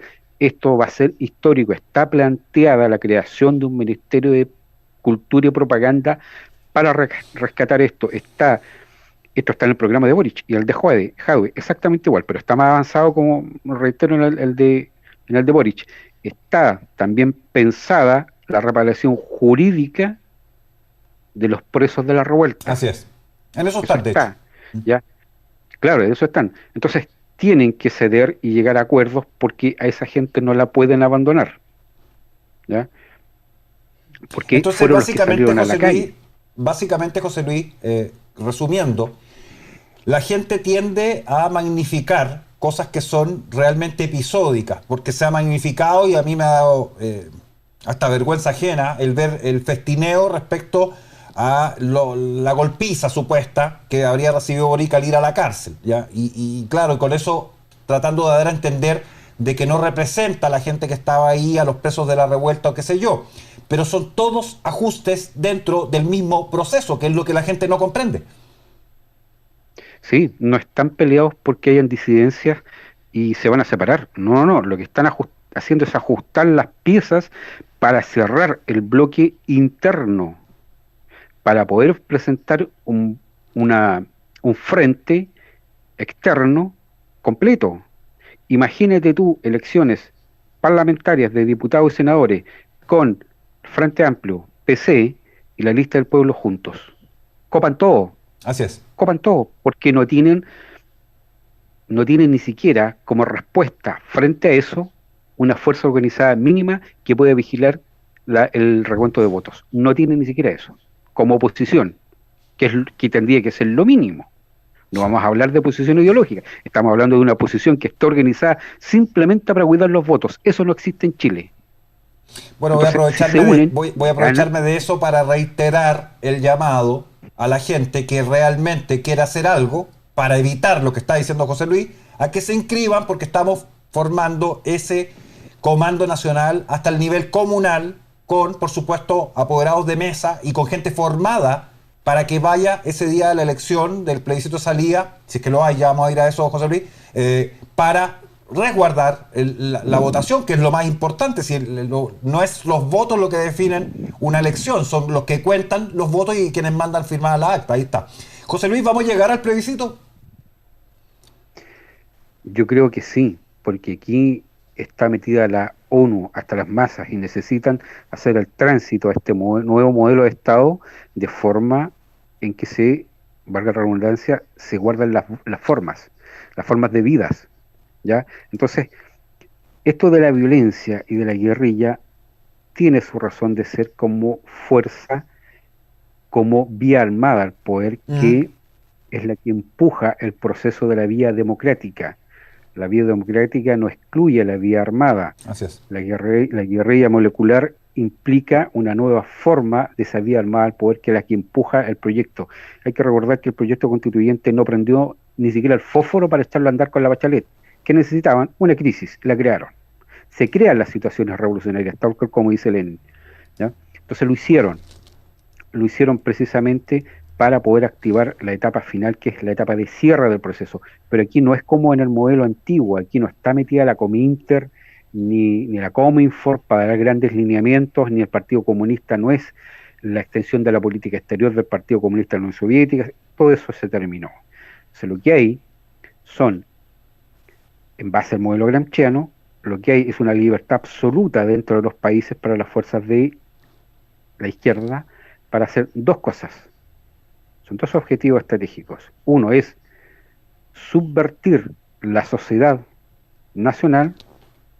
Dos, destruir el Estado nacional, que es el ordenamiento político jurídico de esa misma sociedad nacional. Subvertir la sociedad y destruir el Estado nacional. Esos son los dos objetivos estratégicos. Por eso cada sociedad se estudia y se analiza como una hegemonía particular. Entonces, se cooperan internacionalmente, por eso está el Foro Sao Paulo, para coordinar cosas, pero no para imponer un sistema de proceso de conquista del poder homogéneo para todos. Exacto. Entonces aquí nosotros tenemos guerrilla urbana, sí tenemos guerrilla urbana, pero no tenemos un ejército como la FARC, que es un ejército paralelo al ejército constituido, al de Colombia. Claro, entonces aquí la guerrilla no es determinante, sino que acompañante del proceso. No es lo que va a determinar el cierre.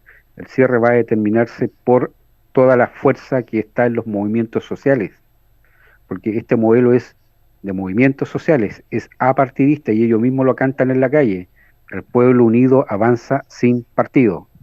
Entonces, quien logre controlar su estrategia de cierre del proceso va a ser el que va a ir a la vanguardia y el que va a alcanzar toda la política formal, es decir, va a poder controlar el Senado, va a poder controlar la Cámara de Diputados y va a poder sacar su presidente. Y en ese sentido el Boric va con delantera por sobre el Partido Comunista. De hecho, no hay ningún miembro del Partido Comunista en el comando de Boric. No hay, pero van a ver, porque van a llegar a acuerdos y el Partido Comunista se va a subir formalmente al comando de Boric. Eso va a pasar. La lista del pueblo va a ser lo que va a ayudar. De hecho, José Luis, justamente este tira y afloja tiene que ver con la toma de posición para llegar a la instancia formal de negociación en función de poder. Sí, ahí está todo el juego.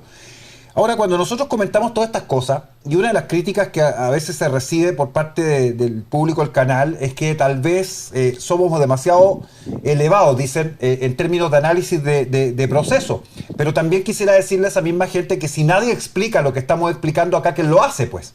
Y ahí hay una cuestión fundamental. Claro, sí, a mí siempre, bueno, nosotros nos conocemos hace muchísimo tiempo y estamos metidos en esto hace prácticamente 25 años de que éramos cabros. Entonces, la crítica que tú, yo, otros más recibimos en este tiempo, bueno, ¿dónde estaban ustedes? Bueno, estábamos investigando, estudiando este proceso. Si yo contara dónde estaba metido, no lo puedo contar, pero lo que yo he hecho durante 25 años es para poder decodificar esto y para dar a entender el ABC del proceso revolucionario chileno. De hecho, con Álvaro hicimos un programa que dura 2 horas y media y precisamente es en la decodificación del proceso revolucionario chileno y lo hicimos solamente con imágenes, ¿ya? Con panfletos que tienen 25 años. Entonces, claro, y en ese tiempo, ¿qué es lo que hacíamos nosotros?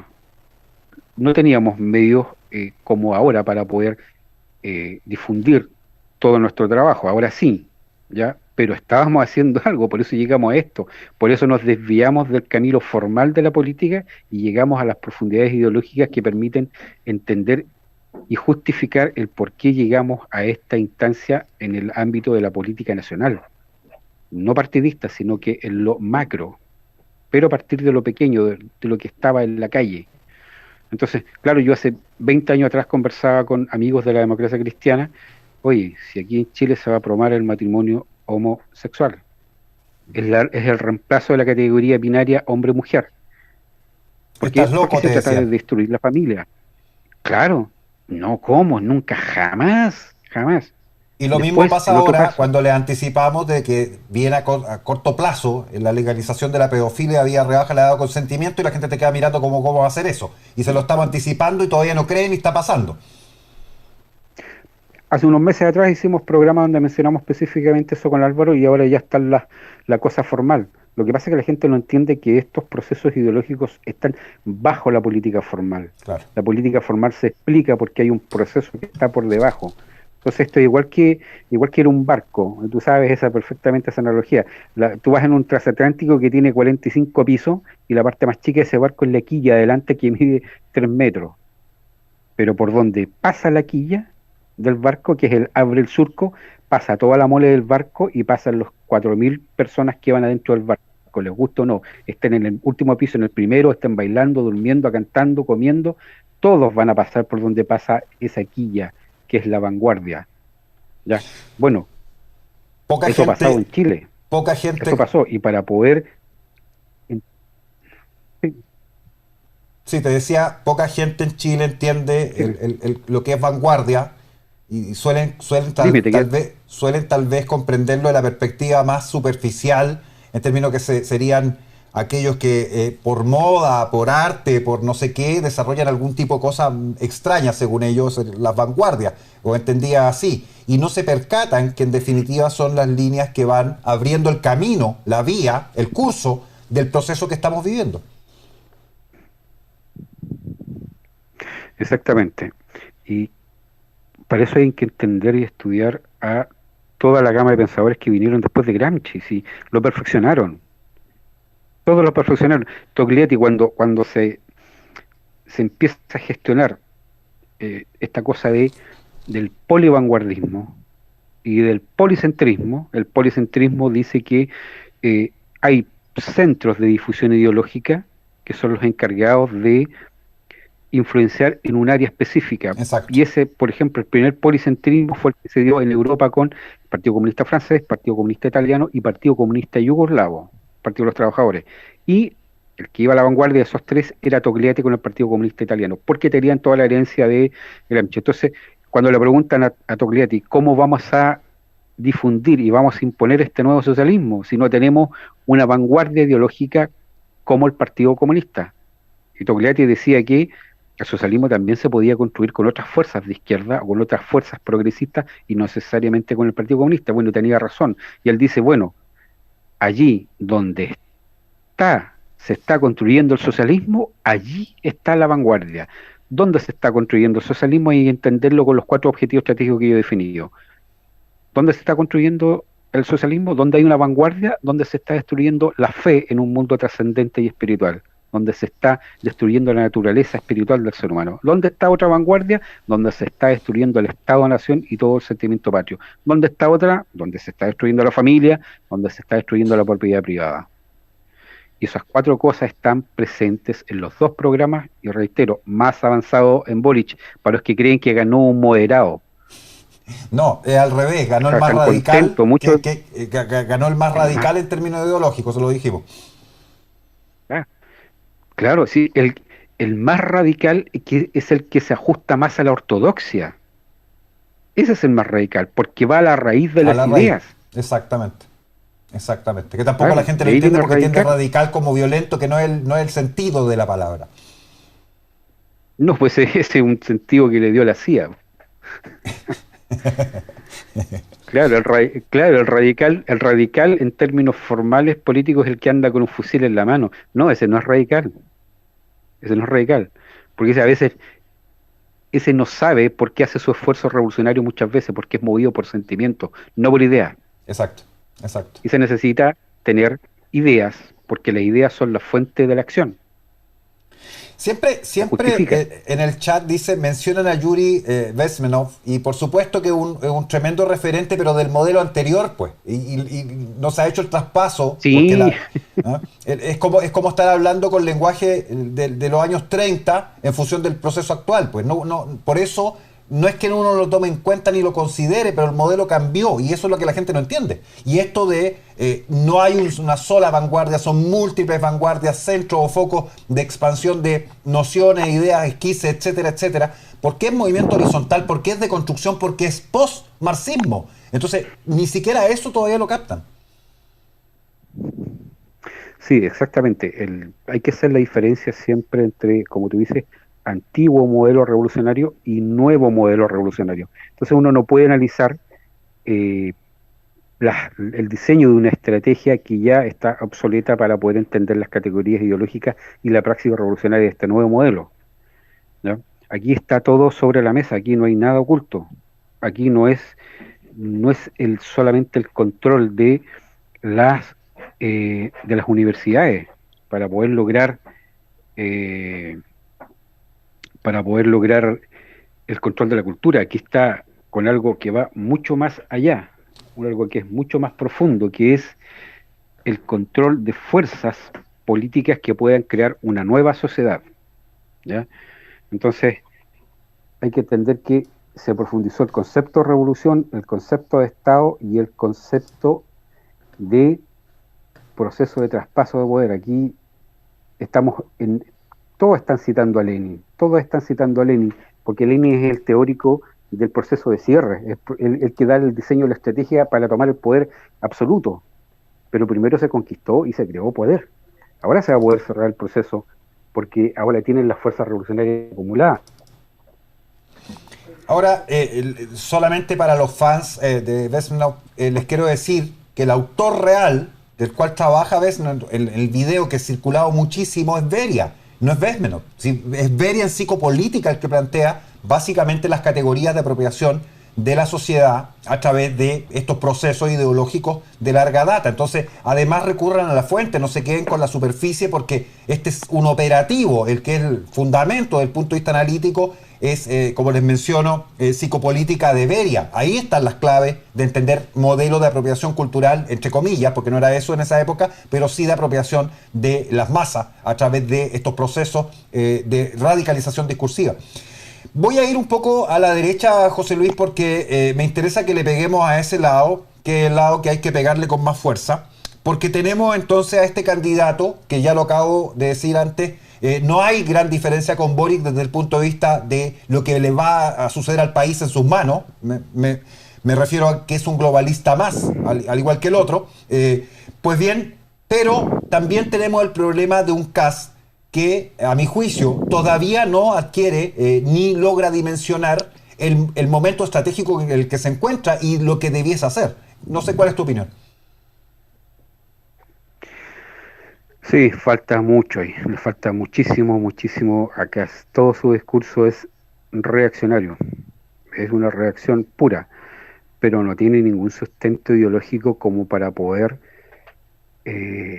como líder, hacer dos cosas, que es, primero, aglutinar a gente capaz, y de ahí formar un bloque histórico que sea el contrabloque histórico de la izquierda, en el sentido de que haya gente preparada ideológicamente que pueda contrarrestar todas las categorías ideológicas de la izquierda, en lo que sea familia, lo que sea propiedad privada, lo que sea ecología profunda, lo que sea todo lo que feminismo, aborto, qué sé yo.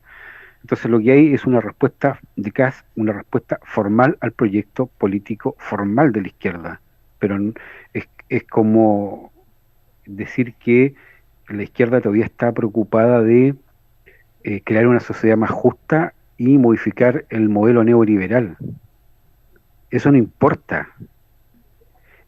Eso es el voladero de luces que siempre ha usado la izquierda. Después de todo lo que dicen sobre la igualdad, no aplican nada. No aplican absolutamente nada. Y la gente discute en ese plano de la formalidad política. Y en ese plano está Kast. Si las revoluciones no se detienen con proyectos económicos de mejora social. Así es. Y esto la derecha no lo va a entender nunca, a mi juicio, por lo menos la derecha deconstruida y particularmente la derecha económica, que sigue pensando que a través de la economía o de la ley, lo decía un entrevistado peruano que tuve la semana antepasada, que me pareció notable la frase, bueno, la política se combate con política, no con economía y no con leyes.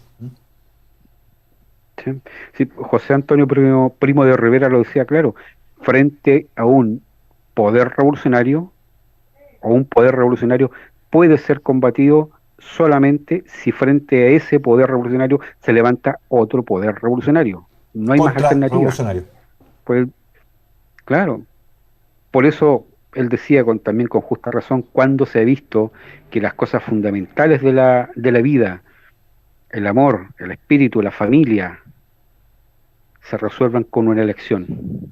Jamás se han resuelto esas cosas con una elección. Las elecciones políticas, los votos, en general una elección política lo que hace es confirmar un proceso, no crea un proceso, porque de la partida, de un recuento de votos para elegir a una autoridad no nace un proceso revolucionario. Ese es el cierre revolucionario. Si uno lo estudia en la Revolución Francesa, eso es. Si uno lo estudia en la Revolución Rusa, eso es. ¿Ya? Pero no se crea, es lo mismo que creer que los procesos se inician en la calle. Los procesos se cierran en la calle. Así es. Cierran en la calle. Se cierran cuando tú te apoderas del control y de la circulación de las personas, porque tú controlas la ley, porque es una ley alternativa.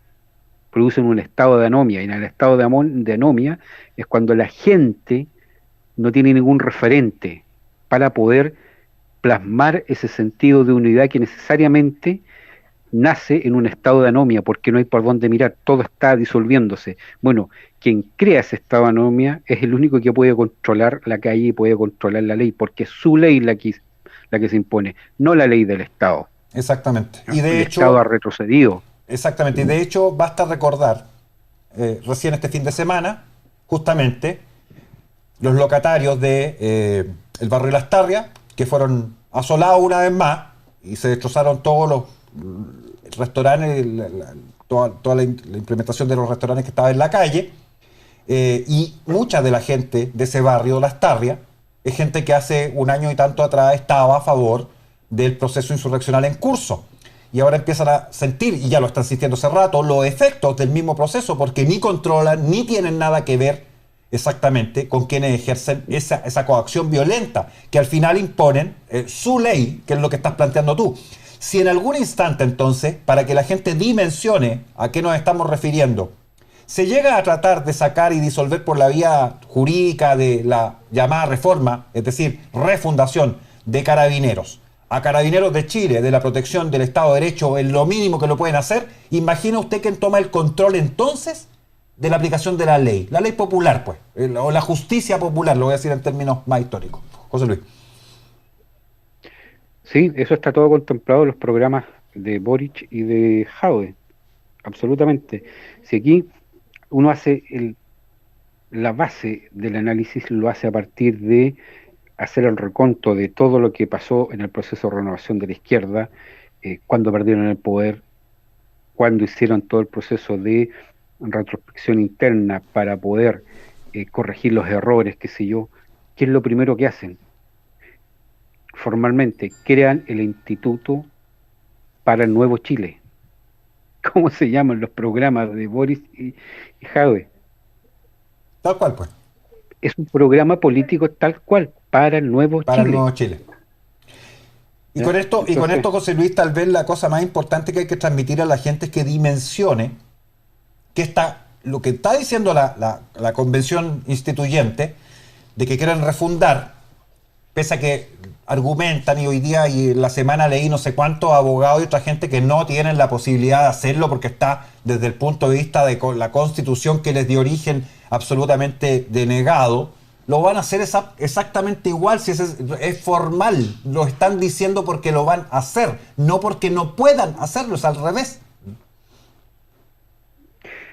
Exactamente. Yo hace unos meses atrás también en unos programas con Álvaro mencionamos que lo que estaba pasando en España. España, lo que pasa en España termina pasando en el resto de Europa. Lo que pasa en Chile termina pasando en el resto de América. Y en general lo que pasa en Chile también tiene sus alcances mundiales. ¿Ya? Entonces en España, ¿qué es lo que estaba diciendo Podemos? Le estaba diciendo a la derecha, se lo estaba diciendo encima de la mesa. Ustedes nunca más van a volver a ser gobierno. ¿Qué está diciendo el MAS ahora? Lo mismo. ¿Qué lo están diciendo en la constituyente? Esta cuestión que estamos haciendo, lo dicen tal cual, es para que la derecha nunca más vuelva a ser gobierno. ¿Ya? Entonces, están cantando la canción y le están mostrando la guitarra y no entienden. No entienden. Y ahí yo quiero reflexionar sobre una frase de Spengler. Spengler dice: lo que da importancia a una teoría política es su necesidad para la vida. Eso es lo que logró imponer la izquierda, no un programa político. Ahora presentan el programa político porque el programa político les sirve ¿para qué? Para los votos. Exacto. Pero los votos son para sancionar ese proyecto ideológico que fue asumido por la sociedad chilena como una necesidad para la vida. Todas las categorías ideológicas morales, culturales, que la gente entiende como buenas, legítimas y verdaderas, las asume como necesarias para vivir. Aborto, derecho a formar una familia entre 2 hombres, 2 mujeres, el poliamor, la pedofilia que tú mencionaste, la zoofilia, etcétera, etcétera.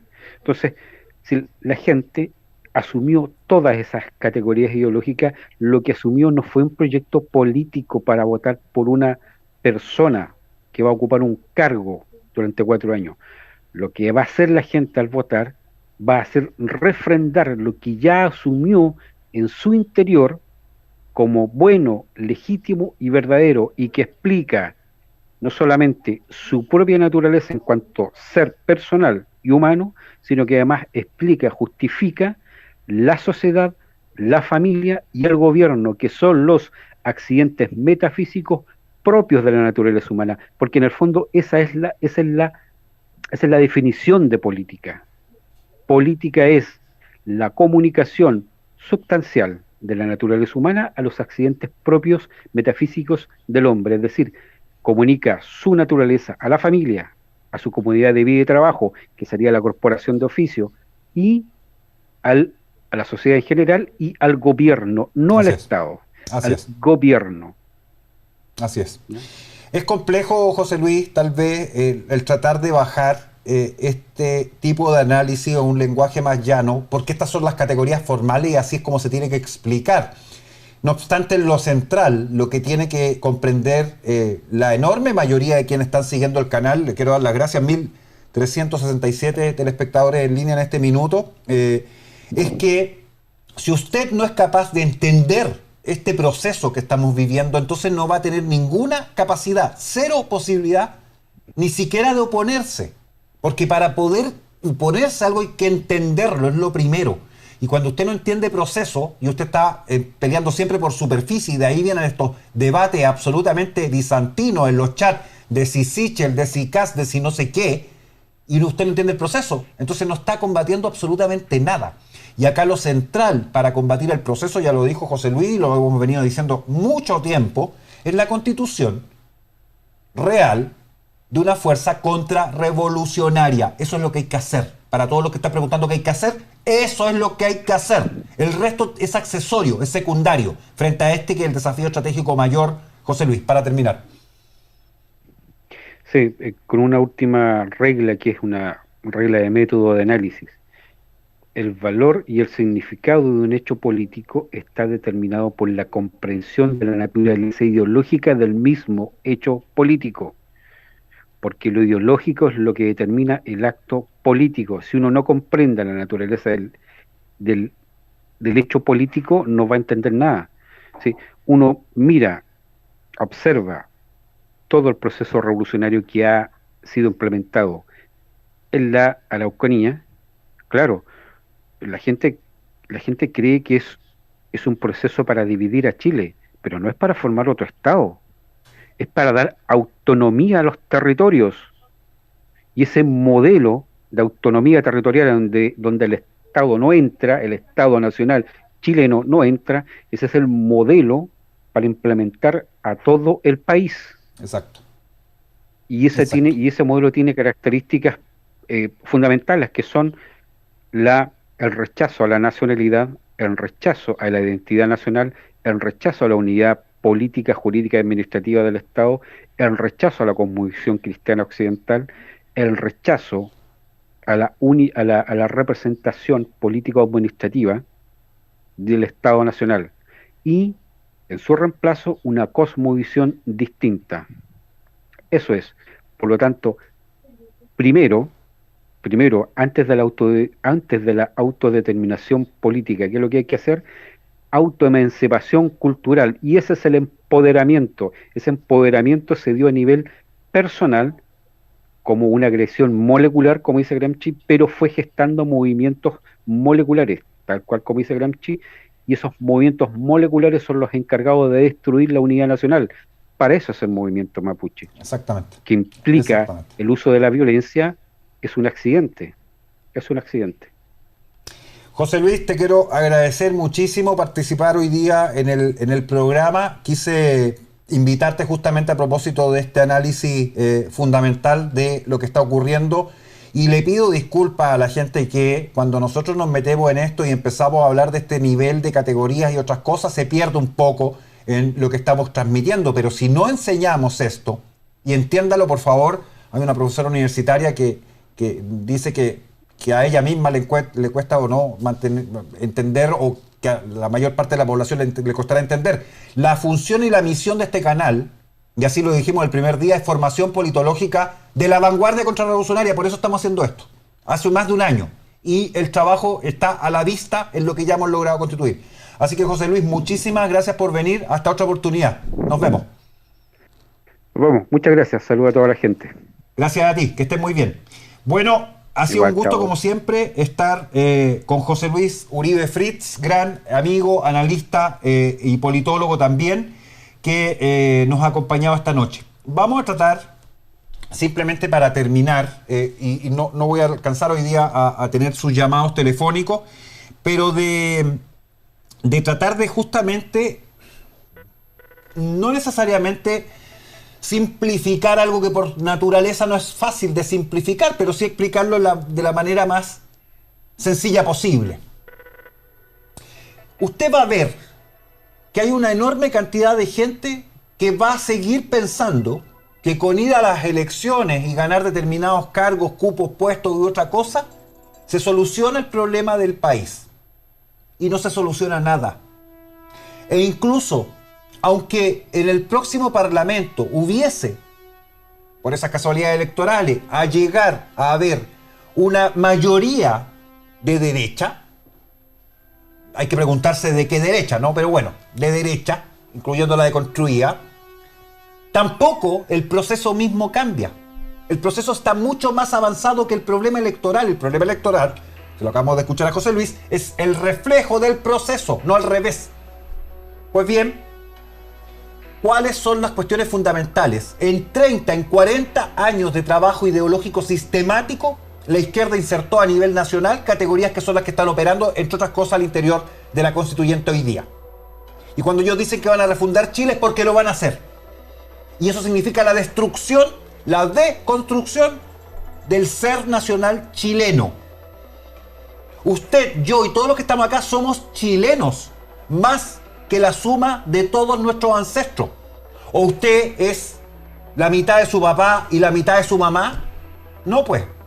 Es más que la suma de los dos. Usted es usted. Eso es Chile. Más que los indígenas, más que los europeos. Se llama Chile. Tiene una sola bandera esa bandera que está ahí a mis espaldas. Y esta es una nación que se ha construido en 500 años y más de historia. No en 200. En 200 solo la república. Chile partió mucho antes de que fuera república. Ya teníamos identidad nacional, en tanto chilenos, antes de la existencia de la república. Y esa identidad desde el origen asumió las categorías de ser mestizos porque, recuérdenlo todos, el primer escudo nacional de don José Miguel Carrera tenía los tenantes indígenas alrededor de la columna central, representando esa mezcla y esa fusión que somos los chilenos, más que la suma de las partes. Lo que se quiere destruir, lo que se quiere deconstruir en Chile es justamente esa herencia de todos nuestros ancestros, de toda nuestra historia, de todas nuestras familias hacia el pasado, que llegan a la profundidad de la prehistoria, porque estamos vivos acá porque todos nuestros ancestros fueron todos ellos sobrevivientes en sus propias épocas. Ni uno más importante que el otro. Usted está vivo por eso, porque su tatarabuelo sobrevivió, tuvo hijos, descendencia hasta donde está usted hoy día. Y esa historia familiar, esa tradición familiar es lo que a usted le van a quitar hoy día. Al quitarle su identidad nacional como chileno y decirle que no tiene esa identidad nacional como chileno, que esta nuestra bandera ya no es nuestra bandera y que en general todo lo que nuestros ancestros construyeron para llegar a ser lo que somos hoy día no importa, no vale nada, no sirve, hay que desecharlo. Eso es lo que está ocurriendo en el país. Y mientras la derecha siga pensando que la economía salva al país o que las leyes salvan al país, la izquierda avanza en desmontar sistemáticamente todas estas categorías fundacionales de la nación chilena. Eso es lo más importante que hay que defender: a la nación, a la patria, a la familia. El Estado, si usted tiene esos tres elementos y esos tres componentes articulados y formados, el Estado se puede manejar solo, básicamente, del punto de vista de que va a haber Estado. Pero si usted construye la familia, la patria y la nación, da lo mismo el Estado. Es irrelevante el Estado. Se lo puede tomar cualquier mercenario pirata, cualquier ladrón, cualquier comunista que pretenda llegar al poder. Esta es la cuestión más sencilla de explicar.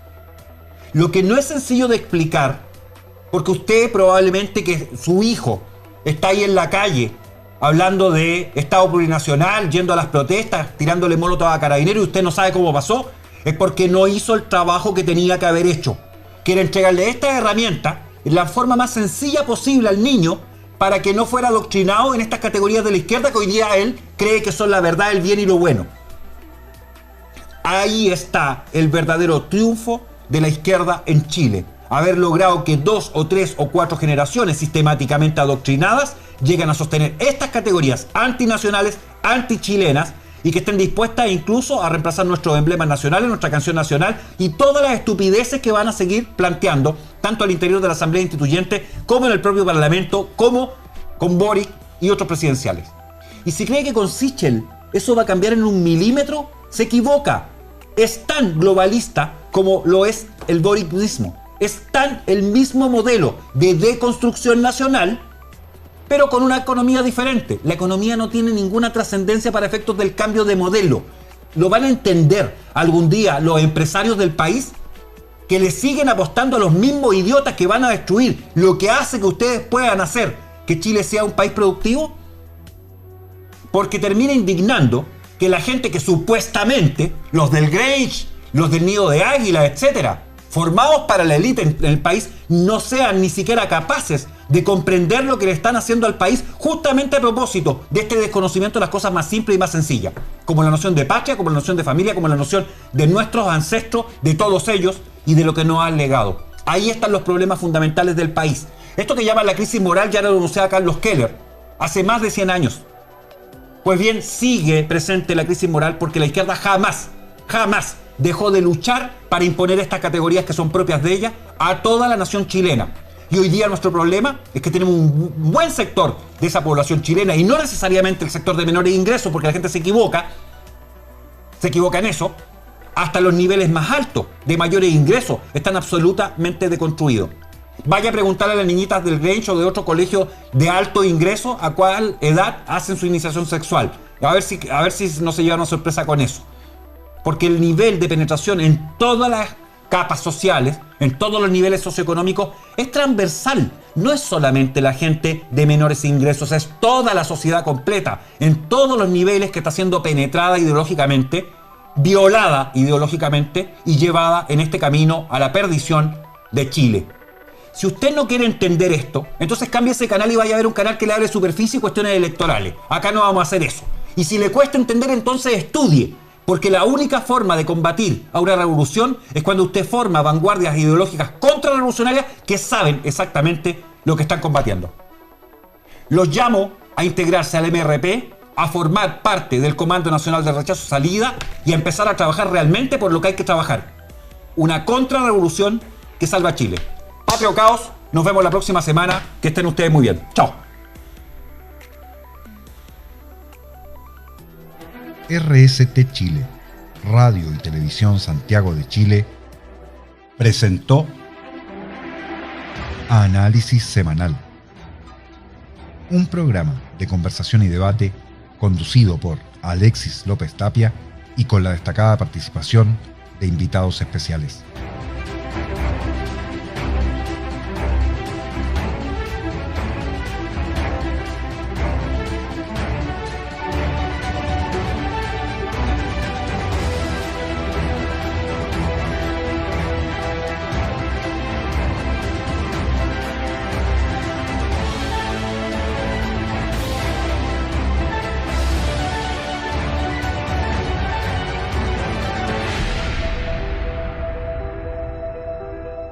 Porque Chile merece más, síguelo todos los domingos a partir de las 22 horas por RST Chile, transmitiendo en vivo para Chile y el mundo a través de Internet.